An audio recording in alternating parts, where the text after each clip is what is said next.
Coming to you live from downtown Detroit, this is Benzinga's PreMarket Prep with your host, Joel Elconin.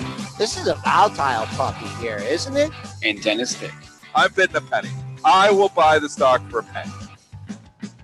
With everything you need to start your trading day.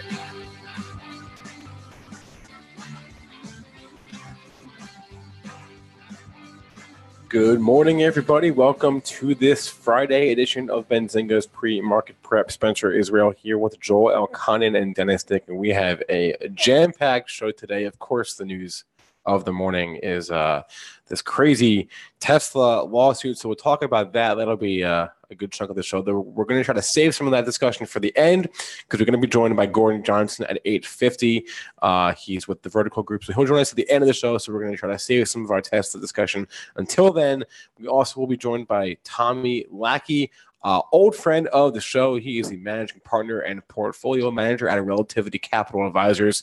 He'll join the show at 8:35. In the meantime, Joel, what's the word in the overnight session? Holy moly, what a busy Friday here. S&Ps are in the red here by 10 handles this morning. We made a pre-market low of 0875. All eyes will be on 0750. That's Wednesday and Thursday's lows. Big double bottom there. That's the key to the session. Coming back on the upside, I'm sure a lot of people would like to see the close of 29.20 here as the quarter comes to an end. Bitcoin, this is called flat here. Bitcoin futures at 66.35. Crude flat as well here at 72.12. We could talk gold a little bit. Gold got shellacked yesterday, losing the bottom of that range at 1,200, trading down 80 cents at 11.86.80, and we have silver going the other way, up a nickel at 5.5 cents at 14.34.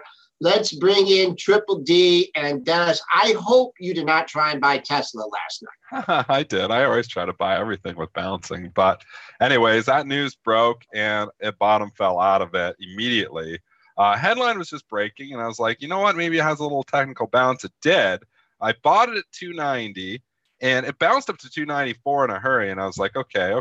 And then it just started coming back in, and and then I started thinking, I was like, they haven't even mentioned this on CNBC yet. Or like when they mentioned this on CNBC, it's going down. Anyways, it had already started leaking, so I turned around and actually I wasn't able to get out with a profit. It bounced, and it was just so quick. And it came back down to 290. I was like, no, this is still heavy. You can just tell by the book price. I'm like, this has got heavy sellers in here. And this isn't even like on CNBC yet. Once they mentioned this on CNBC, it's going lower. So I sold it for a 20-cent loss. Great loss to take. And that's why as a trader, you got to take your losses. Even when, I had a little small profit in it for about 10 seconds, you got to be able to say, no, there's more pressure here. And then, just looking at it, reading more as like the initial headline breaks, you see the thing fall 20 points, and then you keep reading, and you're like, oh boy, it's just getting worse and worse. And then obviously, that's mentioned on CNBC. They bring on the former SEC commissioner. He's talking jail potentially and all this stuff, and it keeps going down. Yeah, and I don't know if I see him going to jail here on this, but I mean, obviously serious. And I was glad to just take a quick 20-cent loss on that just for a scalp. Like it wasn't a longer term trade. But speaking of that, I mean, this is the exact reason why you can't just rely solely on technicals, in my opinion. I mean, me and Joel said 2 days ago, it's breaking out through 300. The chart was looking pretty good. And why didn't we put that on? We said it that day. I said, I don't know how I control the headline risk here. I mean, anything could happen any day in this. And I don't care how pretty the chart looks. If you come out with, the SEC charges against Musk, and then obviously we didn't know that was going to happen. Some people were anticipating that was going to happen. The stock's going down. Or if you come up with a negative headline, the stock's going down. So you can apply that to anything. I mean, this is why I do use technicals, and I respect the technicals. But when you have news trumps all. News trumps technicals. And we saw that last night. All right. I'll just give you your pre-market low. I'll just call it an after hours low. Got down to 265 even. You're only $4 off that low here. So not getting any kind of bounce. You kind of had that island bottom in the issue. You had a low at 271, and then that day that it washed out, it went to 252.25. So that's one level of potential area of support. And the close on that day was 263.24. So if you're looking for a little bit below that 265, the low of the move was 263.24. I mean, just breaking it down, Spencer, you're quiet in the background on this. What are your thoughts here? I mean, you got a stock, it's down 12.5% in the pre-market. It looks to me like it would probably test the 252 low we had back on September 7th. I'm not sure it's going to test that today, but I don't see it just bouncing right back. And the reason for that is there's just so many more unknowns. Federal charges could come here. I mean, we don't know if he's potentially going to get kicked out. We don't, out we don't of know anything. the CEO job. We don't know if when they were talking, he could go to jail. I mean, I don't know if I see that happening, but a lot of unknowns. What are your thoughts as you sit and watch this carnage here this morning in Tesla? This is like a classic Elon Musk scenario. Is that they were set to settle like yesterday morning. They were all good. Oh, Everything was good, and then Elon decides, nope, never mind. Well, tell that story because not everybody may have read that story, and this is from the Wall Street Journal last night after all this. Yeah, I'm just reading from the journal. Is that they were all set to settle. The SEC, had agreed with Tesla on the settlement for these charges. It was approved by the top commissioners. They were going to file it Thursday morning, and then Musk had his lawyers call the SEC to say, wait, hold that thought. Never mind. We are not going to settle with you. And that's what they reported as what happened. So he's a fighter. If that's the case, he's a fighter, and he's decided that he wants to fight it. I mean, from what obviously I watched the press conference as well, but reading everything afterwards, I don't know what his defense here is. I mean, he basically said that he came up with this price. And it was a 20% premium, and that brought him to 419. And then he thought it'd be funny, so he just rounded up to 420 because he thought his girlfriend would find it funny for the 420 pot number. I mean, he admitted that, right? Like that came from him, did it not? Right. It was just funny to hear the SEC repeat that. Yeah, like at least that's what the SEC is buttoned up SEC, talking about the significance of 420, but.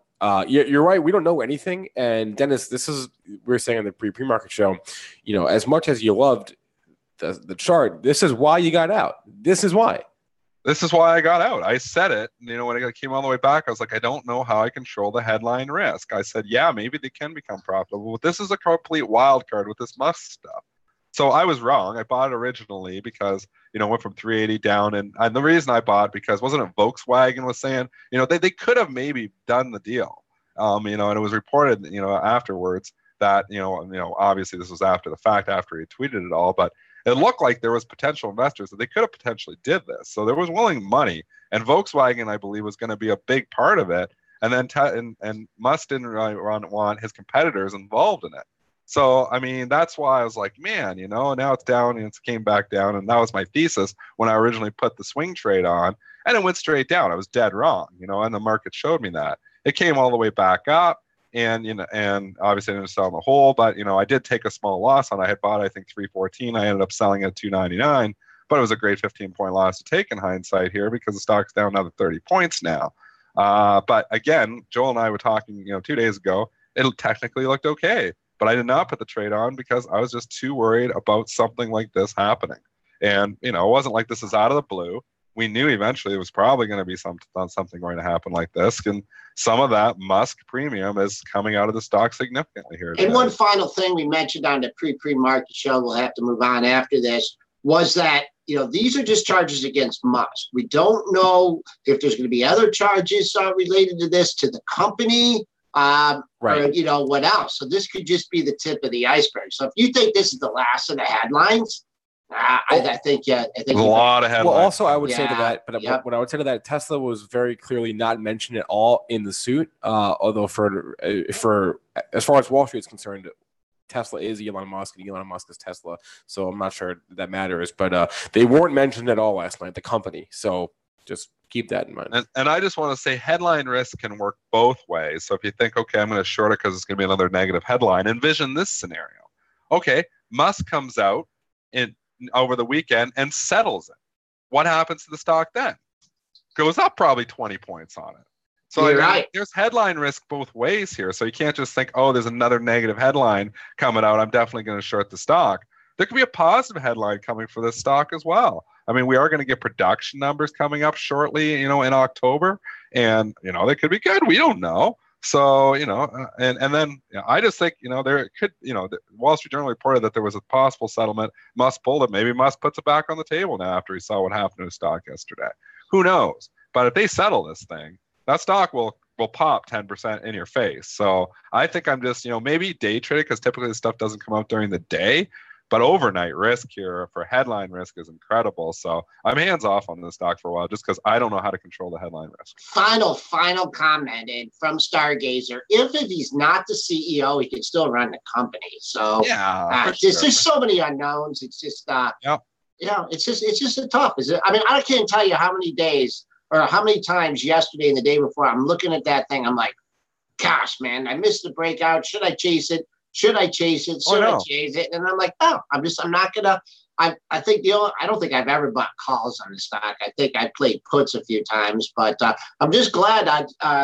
Spinner made a comment. The 290 puts were going for a dime yesterday. So now they're made some money. Yeah, $20 or lost a lot of money. So all right. Oh, imagine writing insurance to the market, and this is why. Who's selling? You gotta know what you're selling puts on there too. Some people probably sell that naked, naked insurance to the market. It'll never happen. I've seen traders do this. They literally just go a couple days before expiration day and they'll write everything for nickel or a dime that's way out of the money, saying none of this is going to ever happen. You know what? They make money 99% of the time. But that one time that you got to pay will destroy you. So it's like you're writing, lottery tickets. You better have the money to pay out the lottery, because eventually somebody wins. So when you're writing naked options way out of the money, you're writing lottery tickets. And yes, probably 998 out of 1,000 of these things probably expire worthless. But those two that don't, the two people that win the lottery, you better have the money to pay them, because you're going to get back a lot of those profits that you made selling those other 998 tickets. So there's money to be made in selling options. But Nick always does it, doesn't leave himself open-ended. I've always been a fan of that too. What I mean is, when he writes a put, he'll buy a lower put to protect himself just in case the SHIT hits the fan. So that's, the biggest issue here with writing naked options is that when you're writing these lottery tickets, eventually somebody wins the lottery. All right. We will resume this discussion at the end of the show with Gordon Johnson. But in the meantime, let's go over. We're going to talk lottery tickets with Gordo? Yes, we are. We're going to. Or your cold, Dennis. We could talk about your cold. My cold is better now. Okay. Yeah, you can tell because he's fired up this morning. Let's go over across the Atlantic. We don't talk about Italy a ton on this show, but they are in the news this morning. They are set to fight essentially with the EU on this. So what happened was overnight, Italy came out and they offered a budget with a deficit of 2.4% of GDP. The EU was hoping maybe more for a 1.6% number. So Italy and that this will be contested now. So we're set for a showdown here between Italy and the EU in terms of how great their deficit will be. I'm looking at EWI this morning, the largest Italy ETF, the iShares ETF, and it is trading down. I mean, we had issues here before. Obviously, Greece was a major concern. Now we're getting Italy. I mean, they've just got issues over there that keep popping up. So now we've got Italy concerns here. If you look at EWI, you can see it down significantly. But not only that, you can go to all your European banks, are all trading significantly down. Deutsche Bank is losing almost 4% here this morning. Barclays is down 2.5%. If you want to go into the Banco Santander, it's down 3.8%. It's SAN. Royal Bank of Scotland is trading down 2.8%. It's kind of they're taking a pretty good shellacking here this morning, the European banks. All right. Really, I know nothing about Italy or their deficit or anything. And also, this is like an ADR. Well, it's an ETF, but man, not a lot of trading action in this one. You're trading at the low of the pre-market session, 27.50. When I look at something like this, I'll just go out to the monthlies, and I do see one low a few months ago. Actually, this was a daily low at 27.11. After that, this thing just gaps all over the place. So really not my cup of tea. So I'll pass on comments on that one. Jump over here. We only had one stock reporting earnings here this morning. Two. You're going to count Vail Resorts? Yeah, Spencer, do you know the symbol on that one? Very funny. MT. It's a good symbol. MTN. I got it right Mountain. this time. I love that All one. right. I thought it was VALE. Yeah, that's funny. Okay. Joel. You want me to go? You want me to go to Vail? I can do Vail now. Go to Mountain. All right. Q4 EPS there, $2.07 loss versus a $2.25 loss estimate. So they beat that number by a little bit there. Sales $211 versus $213 million. So a slight miss on that number. Fiscal year net income guidance $288 to $335 million is the range that they gave. MTN. Well, Joel, break down the technicals here. We're seeing a 12-point sell-off. It actually got hit last night. It was trading down to 275 just briefly, then it came all the way back up. Now, not much volume, not showing light volume, and this is the one thing with $270 stocks are just wide. So somebody wanted to sell a couple hundred shares, they probably got to knock it down 10 points after hours. Personally, if I was, really nervous about the report, I wouldn't be hitting it down 10 points because here they are, they miss, and it's only down 12. So you could have had a hit. So you're giving up a lot of edge selling that thing down 10 points if you're that nervous about it. But anyways, I can't argue with the stock here. It's trading down the pre-market. The volume here is ridiculously light, though. Again, 960 shares only. So we'll say we're still in full price discovery mode here on MTN. Let's see here. Really not much to look at on the daily chart. The stock is coming off its high. You got a gap fill coming in here, I believe. That's what I would hold out for. Got a gap all the way down to 259.48. This is probably from the last earnings report. You had to gap up. Now, so I would hold out for this one for 260. I know it's another $10 away, but this is a thin stock, and you could easily see that gap fill. And Dennis, just never get into skiing with your family. Okay, I know your kids are kind of young. Never take it up. Why? Oh my God, because all you end up doing is carrying all this equipment all over the place. All right, End up with a bad back. And then by the time you get to the slope, you're too tired to ski here. Yeah. So I tell you, it's just not a great. It's dangerous. You get hurt running into trees and stuff. So that's my fear, is that it's the danger component of it. I'm a risk manager. I mean, everybody thinks that I'm because I'm a day trader for a living. All of my friends think I'm this big risk taker. I tell you, I'm one of the most risk-adverse people out there. I'm always looking, and trying to control the risk as much as I can. I really consider myself more of a risk manager than anything. But, so I got up on the top of that ski, that ski hill, and looked down, and I think, whoa, risk return. I get the little bit of fun of going down this hill. The risk is I break my leg. So you won't catch me on a lot of ski hills. You know what you need for a good vacation? What? A swimsuit and a toothbrush. And where am I going? Midwesterners. And just anywhere with a pool. And you know what? We do that because my boy loves swimming, and actually my daughter's only 1.5. She loves it too. And sometimes we just go and go to a hotel. We have Georgian Bay when we're up at the cottage, but we don't have a pool. We have friends with pools, but it's kind of fun. Just go to the hotel for a night, and you get a nice pool. And usually I try to find one with a hot tub there too, and kick around, do some swimming, maybe have a beer or two. And it's actually not a bad night. You can do it for like $100. Don't go to Wheels unless you bring your Crocs, man, because they got really wet carpet in them. In Chatham. Oh, it closed down. All right. Moving on. It was a great place to go. They closed her down. Skiing is great, and we're moving on. BlackBerry earnings. Oh, you didn't like this tangent? No, I hated this tangent. Joel loved this tangent. He's a swimmer. He wanted to talk. So he talked swimming for the entire rest of the 40 minutes, and he would say that was the best show we ever had. I know. BlackBerry. Okay, BlackBerry Q2. Double B. Yeah, they change the symbol every other year. What do we got? The Q2 EPS was 40 cents. I don't know how comparable that is to the 1 cent estimate. Sales of $210 million are beat by $1 million there. They reaffirmed their guidance for the fiscal year as well. Getting a lift. You know what? The stock's a dog, though. So I'm not calling it KB Homes. It's not that big of a lift here in the pre-market. It's up 20 cents, but I'm not buying it up 20 cents. I see all kinds of reasons in 1050. Could have continued to take off? Yeah, but they're not growing the top line. This market likes top line. Doesn't care about bottom line. Maybe the pre-market traders care about the bottom line. I think this thing could fade it back. So not a fan of BB. Sold to you. You're getting a little bit of a bump here, a little spike to 1055. I'll just keep an eye. You had a little bump the other day. up to the 1060 level, 1061. I think we mentioned that. That matches your 1063 high, and then another pair of pesky. I mean, there's highs all over here. So, I mean, wake me up when this thing's at 1105, and maybe you get a breakout on it. But we'll see. We'll see if it can hold the greens for the session. Let's talk about. Yeah, go. I wanted to go to AAOI. This one is very interesting. So 2 days ago, I saw a note from Northland Securities. They had some negative commentary on this one on Wednesday. Thursday, they called a downgrade from Loop Capital to sell. They lowered their price target to $20. This morning, they are cutting their Q3 sales guidance from $82 million on the low end to $55 million on the low end. So Northland and Loop doing their homework. So both of those get downgraded? It wasn't a downgrade on Wednesday, but it was just negative commentary and a note. And a downgrade. Loop was a downgrade yesterday? Loop was a downgrade, yes.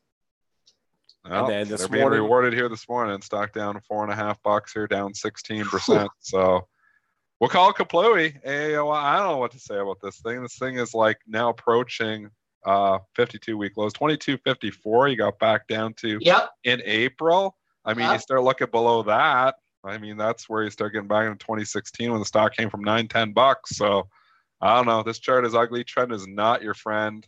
Better places for my money. And another thing, too, is just the price action that you had yesterday. You had to open, you went down and made a low, and all the buy the dippers are feeling also good when you closed at 28.36. So you thought you might have just caught a bottom there. Volume bumped up to 4 million shares. So there was a world of hurt for people that even bought this yesterday. Dennis made a great call on the pre-market low. Pre-market low is 22.22. And you had that monthly bottom at 22.54. So those levels work. Yeah, especially the monthlies when you get these exaggerated moves. I mean, and I would say to cover short. I don't know, if you want to try a long there or, that's a different thing. But I think they're more relevant if you have that winning position. Because now, are you going to see that again? And we've already been on a little bump. I'll just let you know that since you hit that 22.22 level, sellers have been ganging up at 25, so I'll call that resistance here in the pre-market trading. And I mean, I can go back to my comment, and I did tweet out, technical's almost meaningless when you've got, headline risk like in Tesla, and you could say, okay, yeah, this comes with bad news going down. But technicals are immediately meaningful again because, okay, well, it's bad news. Now, where is it going? I can look to a chart to try to figure out where it's going to go. So you still got to use the chart. It might not, when you come up with bad news, it's going to trump it. But you still got to look back to the technicals. And I think, it was a great point Todd Gordon was making with the video he had last night. And obviously, he was doing some technicals after the fact on Tesla as well. And they are meaningful after the fact because we need to figure out, hey, what's the next level of support that this news might drive it to? So it's still important to look at your charts no matter what. All right, Spencer, keep us on track here. Well, I interrupted Dennis last time. So where did he want to go? I could go a lot of different places, but you sometimes get scared with where I go. Let's go over and look just a couple quick ratings here before we get to 8:30. Sure. The only one really of big interest to me, obviously Tesla gets downgraded Citigroup, but we've already exhausted our Tesla conversation. Let's go Lowe's, LOW. I feel like they're late to the party, and I feel like SunTrust is late to the party a lot of times, but SunTrust upgrading Lowe's here now to a buy for $136 price target. Where were we a month ago? Where are we a month? This Lowe's. Okay, let's just talk this.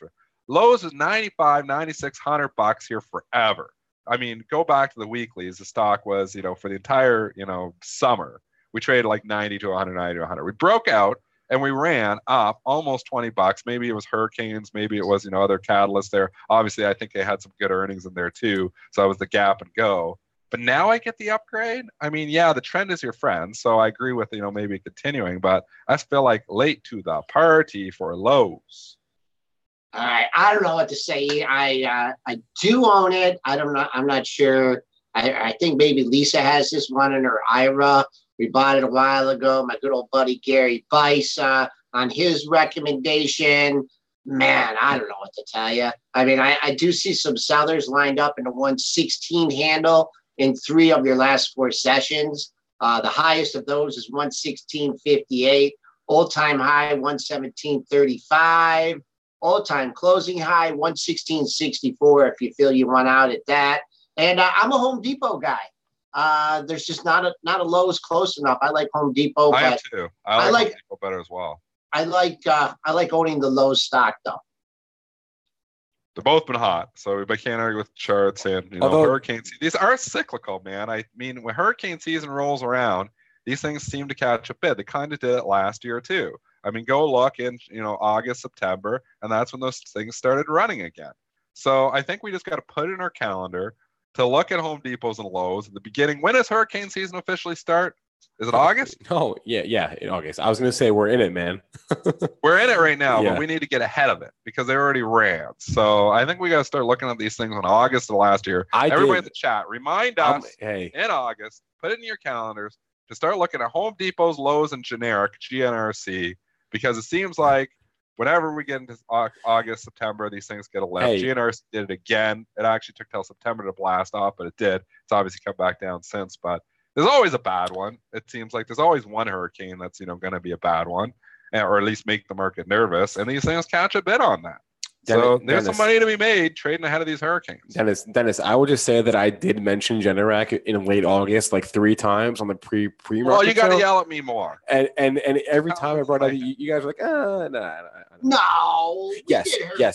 No. It's because I talk over everybody. I'm talking like late August here. So like late August. No, Dennis, you don't do that. Make me listen. The other thing I'll say about Lowe's. No, not me.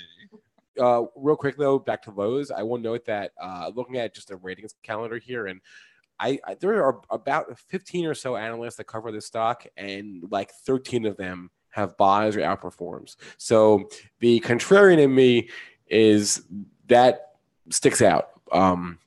When the only thing is the stock's been going up. When so everyone leans one way, down. Everybody leans one way. But that's you made the call though on the Alibaba. We haven't seen because Baba still has all those buys out there, and the stock's been in the gutter. So these analysts eventually have to play catch up with Baba too. Well, they still have their buys, but they're lowering their price targets. So they're trying. They're trying to lower their price targets here. So anyways, I still got my Baba long-term investment. I don't remember if it's John Dodson or somebody who talked me into keeping a little piece of that, but I sold the swing because I'm not liking the pricing action last couple of days, but I kept a little piece in the long-term portfolio because you know what? I think Alibaba long-term might, and I don't have enough exposure, so I had a little piece. Can we do Lionsgate, please? I'm going to talk Lions. Sure. Lionsgate. Holy mackerel. What's going on Lionsgate? I don't know.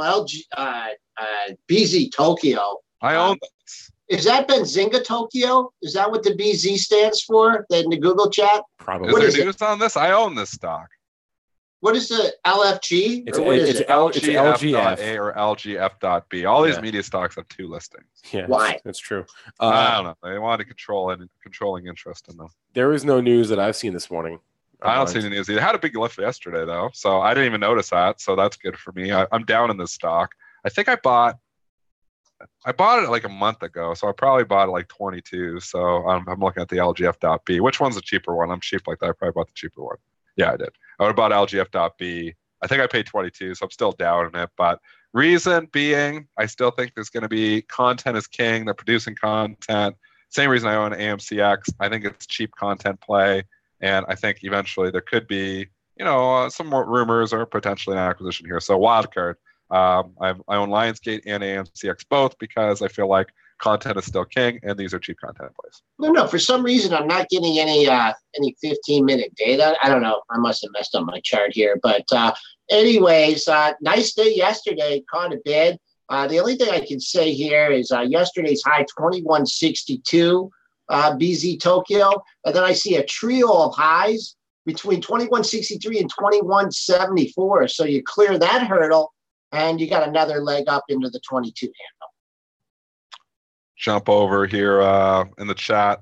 We haven't talked about this stock, and if you want to go talk pot stocks there, we probably should. We got a couple minutes here.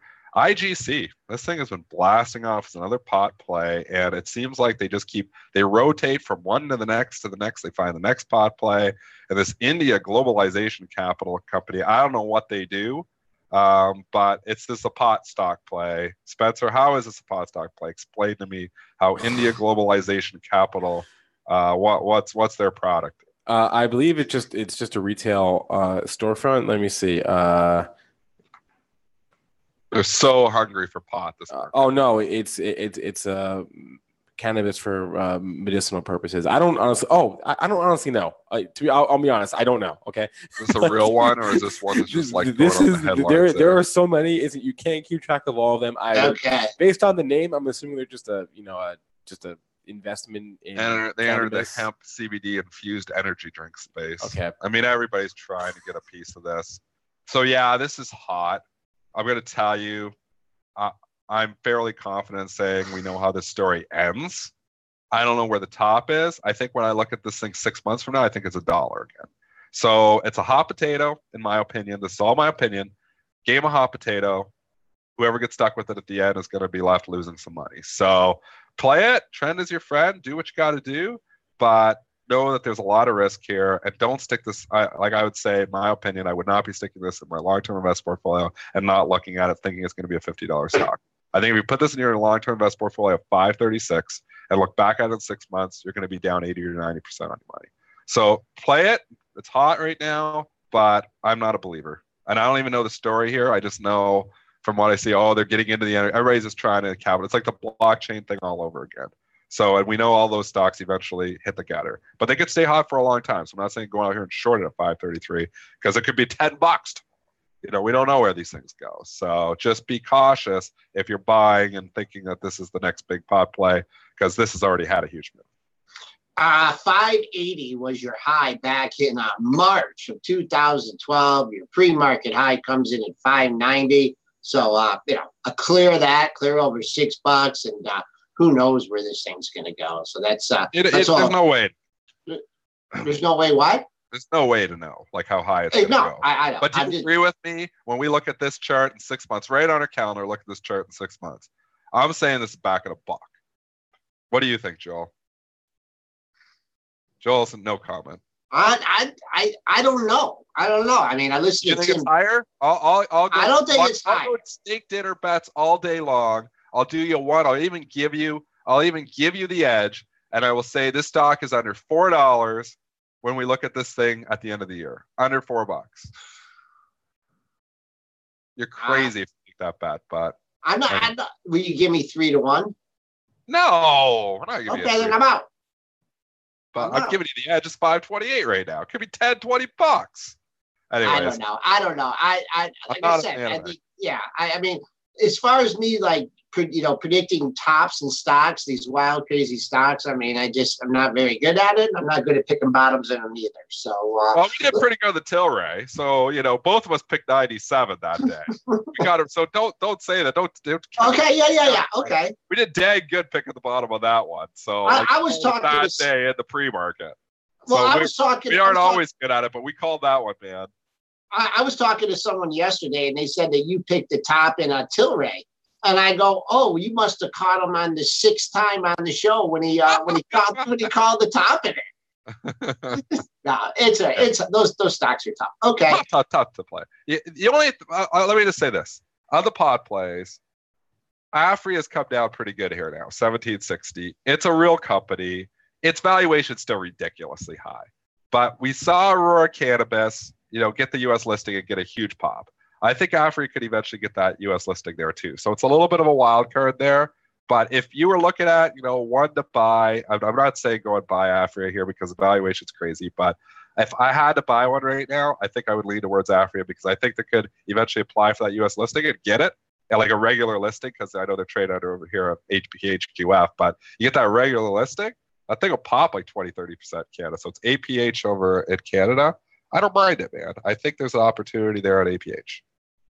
All right, Spencer, what do we got coming up? Yeah, it is 8:34. Time to take a break and grab someone who is an old friend of the show. Has not been on in a while there, but there was a time where he was on with us every single week, essentially, and that is Tommy Lackey. He is a managing partner and portfolio manager at Relativity Capital Advisors, and we'll be right back in a moment with Tommy.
Welcome back, everyone. Pre-market prep. Spencer Israel, Joel Elconin, Dennis Dick, now joined by Tommy Lackey from Relativity Capital Advisors down in the Atlanta area. Tommy, how's it going? It's going great. How about you guys? Doing great. Long time no talk. Long time no talk indeed. So since it's been a while since we caught up, and it is the last day of the quarter, give us your thoughts here on kind of where we stand, just broad market standpoint as we head to the Q4. Yeah, of course, the last day of the quarter, the last year or more, I think has begun pretty much as opposed to a window dressing time. It seems to be more of a rug pull type of a day or a couple of days before the end of the quarter. We've seen that recently. But overall, I think the markets look pretty healthy still. We ran into a scenario to where obviously we're real close to the highs, but over the last month, we have seen breadth deteriorate, but I would say more to a neutral position than I would say to being overly bearish. And sitting in a situation since seasonality right now should be fairly negative based on all we hear. I think that's a very, very small win overall. Now, I've been playing on a theory that seasonality has been pushed a little further down the pipe, and that we tend to, and it's just a hunch, expect we see more weakness maybe sometime in early to mid-October through the elections. I think that's kind of what we saw in the 16 elections. And I think with the all the noise we're seeing around those right now, that's a distinct possibility. Weakness just across the board or in specific asset classes or domestic, international, or where? I think it's just the whole, everybody expects the September, October bottom type of a scenario. Whether that be deep or shallow, I don't really know, because right now we seem to be holding up pretty well. But I would certainly say that particular bottom, I think we might see pushed off a few more weeks this year. And I would say it's probably going to be more broad, just as a rest period, a pullback, whatever. I don't think we have anything that's out there right now that's telling me that we have massive problems under the hood. All right, let's get to some of the tickers that people threw out in the chat. That was one of the favorite parts of you coming on, was just your ability to just hit on anything that we threw at you. So somebody in there mentioned Netflix. Can you give us your thoughts here on NFLX? Yeah, I think Netflix is definitely trying to make the turn. Obviously, it had its pullback more July and August. It based out. And then now we're trying to move back into that little gap where it pretty much failed. Now, again, it was the earnings that brought it down, and they fought back that day, and then we just saw it move sideways for a good while. That's why buying those earnings drops sometimes can be tough if you're not real nimble and real quick. And that just depends on the type of trader you are. But now it definitely looks like it's improving. Looks like our daily RSI just went back over 60, which means it's moved back into a bull range. And I think, again, on this, if you're looking short-term to play against, you could probably play against Tuesday's little gap up there. If you're looking to hold a little more, I think you could, on this one, really wouldn't have a hard time going down to the early week lows, or maybe even last week's lows around 352, 353. Michael Kors, KORS, just made an acquisition there earlier in the week. Give us your thoughts. Yes, strictly from the chart perspective, is the acquisition where it dropped, because I didn't see that come through. But I think if that's the case, all it really did was come down and fill the gap at this point. The weekly chart still looks set up pretty well. And if we close decent today, now today will have some bearing, but if we close decent today, it looks like a very deep back test on that weekly breakout. So I think this one, if you could play against those lows right there, or a close under those lows. Again, depending on how quick you have to be in and out, I think in some of these like this, you want to use a closing stop. And in doing that, you're going to want to give yourself a little slippage below whatever your stop is when you're doing your calculations. All right, U.S. Steel having a rough go of it this year. Give us your thoughts on X. Okay.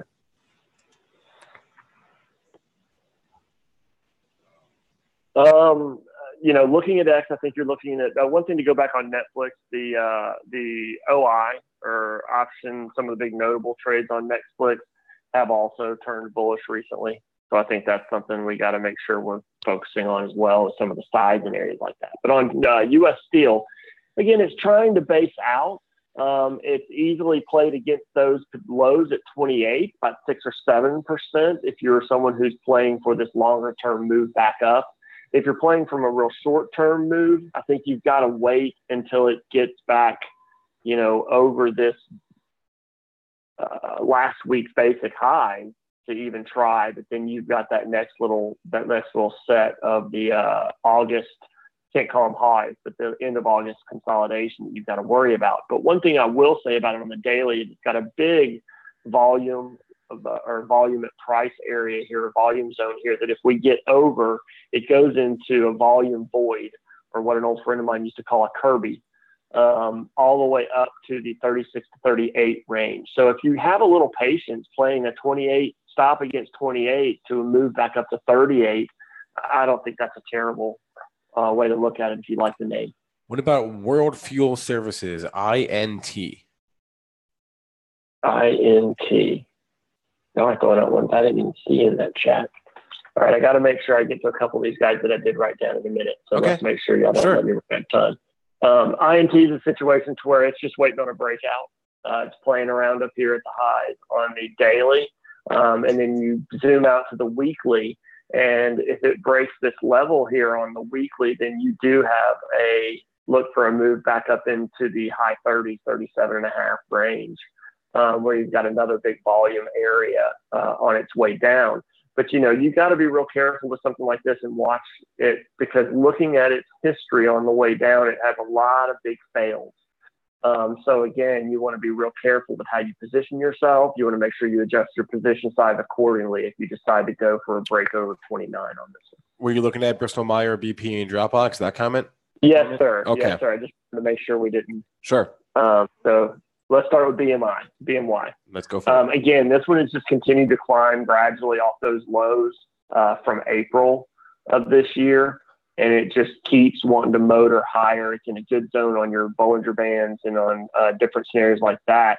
But to go with a gentleman I work with who does a lot more fundamental work, and Joe Kunkel, is he's a much more of a fan of Merck in this particular space because of its cancer drugs are doing a good bit better. Now, me being a technical guy, I just look at this scenario and say that it's a pretty easy short-term trade against about 61.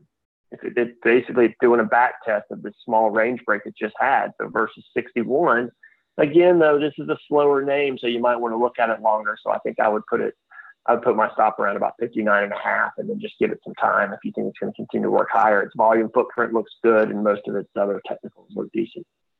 And then BP?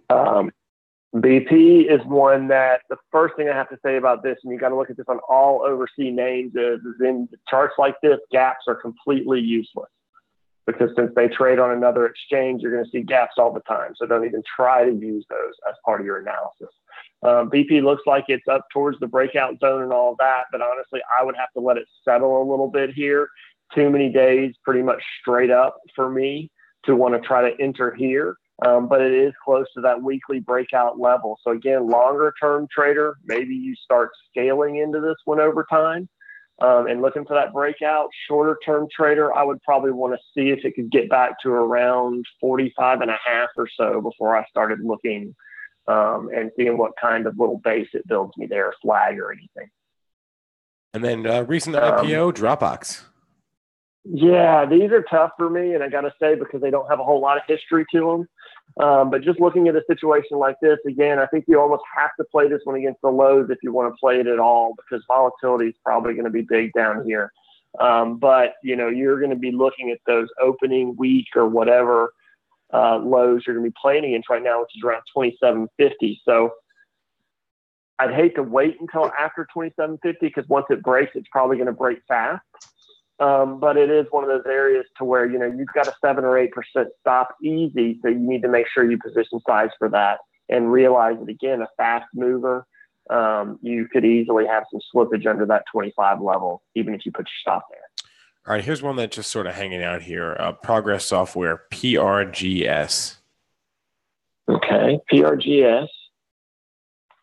I have a couple names that oil names too that I was going to mention in a minute that were one of the questions that didn't give a ticker. PRGS daily looks like a nice tight flag up here after a weekly base break. You got your moving averages and all that kind of bundling up in this area, and it's now back above the 200. So, this is one that maybe you play against the close under the 200 SMA. That gets you back towards that breakout area and gives you a tight little shot. You could even play it tighter against the bottom of this flag if that's what you're looking for. But from a technical standpoint, weekly's definitely improving and daily's good. And then your volume footprint in there is definitely strong on balance volumes at or near highs. What were the oil names you mentioned? Yeah, 2 oil names that I had put in here. One is Halliburton. Again, it's in a downtrend. It's down towards the bottom. It looks to me like it on a weekly basis, which is kind of strange it happens, but it is something you can look at in any chart via time frame. It had almost a failed breakdown right around, I guess, against those last July lows, but a failed breakdown right around 38, and then it's bounced back above it. So you could even play this against a close against these lows at 36, or even a close against the lows at 38 in that zone if you wanted to. And it's got a really, really strong set of options and notables in the options market on this one that I think, again, we're always trying to, with what we do, we try to put together good fundamentals, good technicals, and good options or institutional flow. And Halliburton's definitely one of those names that had a big trade in some January calls just yesterday, actually. And it's something to see because it's a higher delta play, meaning that they were willing to put some money behind it. The other one is Devon, DVN. I don't know actually what the name is it? Yeah, it's Devon. DVN. This is interesting because with interesting energy being strong recently, both of these names are names that don't look like they've really run. Maybe that's why I like them. But upgraded today too. DVN got upgraded this morning. Yeah. Gotcha. Okay, I did not know that. Upgraded Piper. But this thing is right near support, and it has some really, really awesome options flow in it. In your basically 40 to 45 strikes, you've got some really large notable trades, and that's one of the things that the guy I work with, Joe Kunkel at Options Hawk, keeps up with. Is not just unusual activity or not just one strike that has a lot of OI in it. He pays attention to each big trade. And so he gets an idea of when people are starting to load into names or load out of names. And Devon's one of the names that has a lot of great flow in it, even though it's pulled back recently. So I think it may be worth looking at a shot against these lows or maybe even slightly under these lows just to give it a little more wiggle room. All right, we've been on the line with Tommy Lackey.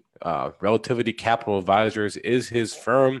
He is the managing partner and PM there. Tommy, great to talk to you. As always, been a pleasure. Too long, in fact, and have a good weekend. Thanks, guys. Really appreciate it. Had a blast as usual. All right. Have a great weekend as well. All right. Thanks, Tommy. Great to hear. Great to hear Tommy's voice. Yeah, it's been a long time. It has been a minute since he's been on the show. So anyway, it is 8:49, and we have about a minute here. We're going to take another quick break and grab our final guest of the week here, Gordon Johnson, Managing Director of the Vertical Group. He will be able to comment for us on Tesla, give his thoughts there. He's one of our favorites. So we'll be right back in a moment with Gordon Johnson.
All right, welcome back now. We're joined by Gordon Johnson, Managing Director of the Vertical Group, who is with us, talking with us from the streets of New York City, trying to get to where he's trying to get to. Gordon, how's it going?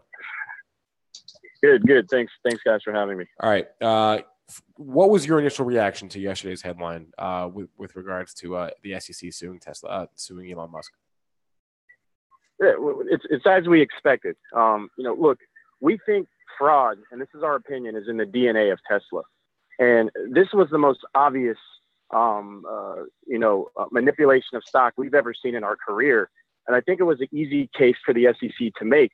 But the problem is there's still outstanding investigations at the SEC and concerning for Elon Musk, the Department of Justice is doing. And we believe, based on our research, that Tesla is committing accounting shenanigans and potentially fraud. Clearly, we thought the acquisition of Solar City was a farce.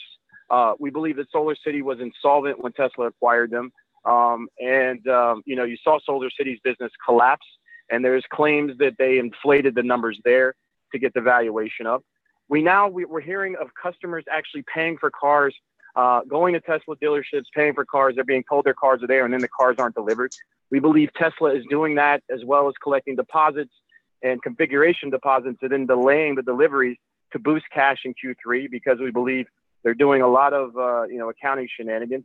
And they're recognizing revenue on the sale of full service drive, the fully autonomous option, when we know that's not even possible. They should not be doing that. And these are just three items. There's a number of other things we think they're doing that if the SEC digs, we think they're going to find. So in our view, again, we believe fraud is in the DNA of this company, and we believe more cases and complaints from the SEC are likely coming. I would note, though, that Tesla, the company itself, wasn't even mentioned in the suit. It seems like it's more centered around Elon and just his actions, especially on Twitter with regards to the funding security shenanigans there. But you're saying it's more of an institution. If you read the actually 25-page complaint, the head of IR at Tesla says specifically to an investor when asked if this is real, essentially, yes, it is real. So I don't see how Tesla, the company, is not implicated as well. But again, that's our opinion. Right. I just want to throw one thing in here, too. And I don't know, if it was overlooked or the street took note, but of all my years in the markets, there's one thing you don't want to hear associated with your stock, and that's anything to do with accounting. And what was that guy on the job for like a month or less than a month?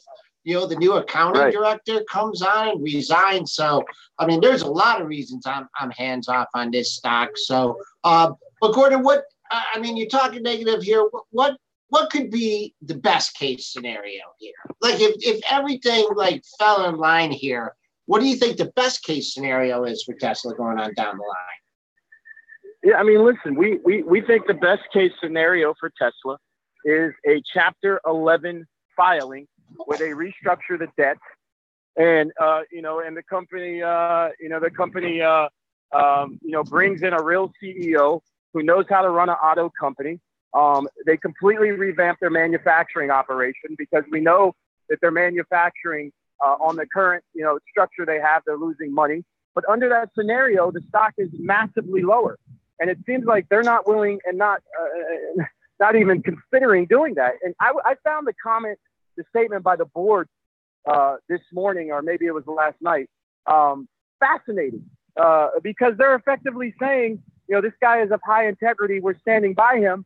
And this guy just basically accused a man of, going over to Asia to basically have sex with kids when the guy is married to a 40-year-old woman who he met when she was 33. He also accused the whistleblower of, threatening to come to the factory and shoot up the place unsubstantiated. It's just fascinating that this board is standing behind him. There is risk for the board. The board can be sued by the SEC if there seems to be, basically aiding and abetting. And in our opinion, I don't know how the SEC doesn't come to that conclusion. What's the likelihood, though? It's hard to put a probability on these kind of things. What, I mean, 20%, 60%. I know it's really hard. You don't have to answer it, Gordon, but I mean, you know, come on. What's the probability of them going bankrupt? The probability of what's that? Of them going Chapter 11. Look, we think it's a high probability, but I think that what they're doing by delaying a Chapter 11 is they're maybe crossing it to the point where they're not going to be able to do a Chapter 11, and they're going to have to do a Chapter 7, which is much worse for the stakeholders in the company. I don't think they're meeting their fiduciary duty to at least explore a Chapter 11. And again, it's shocking to me that this board is standing behind him, given what has transpired right now. But, you know, just given what the board has done overall in approving the Solar City acquisition, I guess it's not a surprise. But it's fascinating, again, that they're standing behind him. Gordon, just a quick question. What about, Elon Musk's claims that they could be profitable next quarter and into next year? Is that just hogwash? Like there's no chance of that happening? Listen, the chief accounting officer left after less than a month. Here's what we think is happening. Look, we think that they're going to pull out all the stops. So what companies do when they want to be profitable is they start capitalizing a lot of expenses. So for instance, employee costs, right? Those are costs to operate. And I'm not saying Tesla's doing this. I'm just giving you an example. But if you capitalize those and move those, i.e. to like payable, all of a sudden that cost comes out of your income statement and your income statement looks great, right? You do a lot of those type of things where you capitalize costs that are really, costs that are fundamental to your business, and you boost your gross profit. This is common in penny stocks, but you typically don't see it in $50 billion market cap stocks. Now, here's the problem. When you do that, the income statement looks great, but your cash flow takes a hit. But we know what Tesla's doing to I guess, soften that blow. They're taking deposits, they're taking configuration deposits, and they're basically getting people to pay for cars and then not delivering. And they're delaying the guys that have given them deposits, it seems like, a quarter or two. So that's how you boost the cash flow. And I think that's probably why, our opinion, the CIO left, the chief accounting officer left, because he saw these type of things being done. Look, if you read the complaint, it is clear that the CFO of Tesla is complicit in this. Elon Musk, said we're going to take the company private. And instead of going in and asking questions, in the complaint by the SEC, the CFO says, hey, we're going to put together a press release or a blog post. We're going to write it for you. We'll get it to you right away. So it's like this guy has literally no oversight. And, all the things he said, keep in mind, guys, go back to 2013. They were supposed to be producing the Model X by 2014. We found in 2015, 2016, 2017, and 2018, all of those years, Tesla putting out stories that the Chinese Gigafactory is coming. They're regurgitating these stories. They were supposed to do over $1 billion in Powerwall and PowerPack sales. They said that they were going to do that in 2017. They didn't. Look, what this guy does, it looks like, what Tesla does is they put out these targets, these aggressive targets that give investors hope. And they use that hope to raise money to fund losses. I'm not calling it a Ponzi scheme, but these things are. I mean, it resembles that. I don't know what else. I don't know what else. All right, Gordon. Well, one more for you. Yeah, we're going up against the clock here. Okay, so you know how there's just sharks on Wall Street, right? And they love blood in the water here. They do have some technology. They do produce some cars. Do you see any kind of, there's been rumors of Apple sniffing around in these different companies. Do you think that some sharks are going to come in here, and maybe, I don't know, I'm not going to say a takeover. Let me get to you. I'll answer that right away. See, I think part of the issue with Tesla is media has enabled what I think is a company that has fraud in its DNA. So Navigant Consulting, who we've been using since 2008, did an in-depth analysis of autonomous technology. And they rank Tesla at the very bottom of the heap. Tesla is not investing in redundancy in systems like power steering and braking that guys like Waymo and GM are. And thus, what that allows is if you have a single point of failure, you don't have a catastrophic event. I would argue that people who know the technology would tell you Tesla's autonomous and their technology is actually the worst, not the best. And that is the conclusion that Navigant came to. So I think that you get these media outlets and these analysts pumping these comments from Musk. Keep in mind, just last quarter, Musk said we have hundreds of thousands installations on solar rooftops. And then he was pressed on that, and he's like, oh, yeah, it's only like a couple, but we were talking about product en route. I mean, again, it's like I said, fraud is in the DNA. That's our opinion. So, no, wow. I don't think that anybody wants to buy their technology. I don't think that anybody wants to buy their plant because they're making cars and losing money. It's not a money-making operation. So I think it's highly unlikely. Highly unlikely. Wow. All right. I think on that note, we got to wrap it. But Gordon Johnson, thanks so much for the time today. Very much appreciate it. And have a good one, sir. Absolutely. All right. All right, guys. Take care. Holy cow. Wait. Let me get up off the floor here. Yeah. I don't think we've ever had someone on our show say things like that about a company. You're telling me he's not a fan. Boy, he shut me down. Like when I mentioned, someone swooping in and taking up he didn't even let me get halfway through that question. And it was like, he's convicted though. Yeah. I mean, he's convicted in his opinions. He's been on CNBC and he's rough on it everywhere he talks. So he's not a believer and he's letting everybody know. And he's an analyst. And you know what? It's his job to give his opinion on this company, and he's gave it right there. So props to him for not holding back. I mean, wow. I don't know what to say. I really don't know. All that stuff. I can't comment on any of the stuff that he just said because I don't follow the fundamentals. Same here.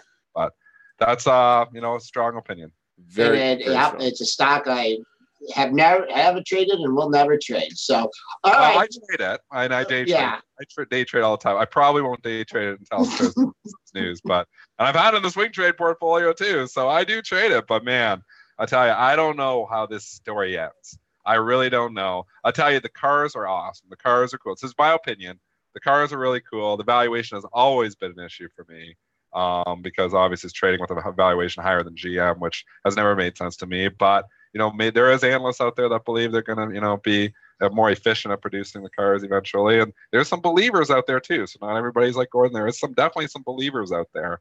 So I don't know how this story ends, but you asked me last night. You go, do you think this is good for GM? And I said, nothing is good for GM. Well, I know that's just it. You think. I know. Where's the catalyst? For GM or Ford, I have no idea. Those stocks just don't catch a bid. I mean, they're in the eternal down drifts. And as day trades, I've actually got a couple of them on right now. But I mean, these stocks are just ugly.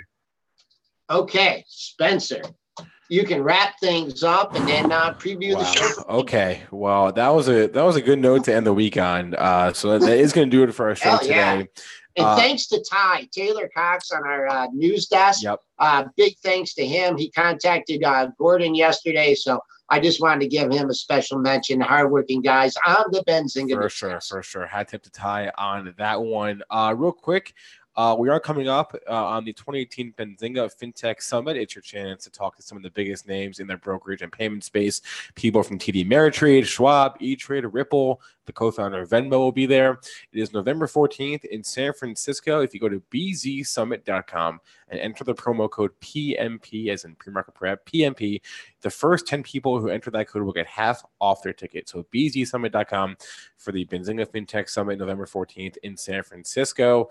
If you missed any part of today's show, you can catch our podcast, or if you want to re-listen to it again, which, I would definitely want to give Gordon's interview another go around. You can do so on our podcast, iTunes, SoundCloud, Stitcher, TuneIn, Google Play, or just rewatch it on youtube.com/Benzinga TV.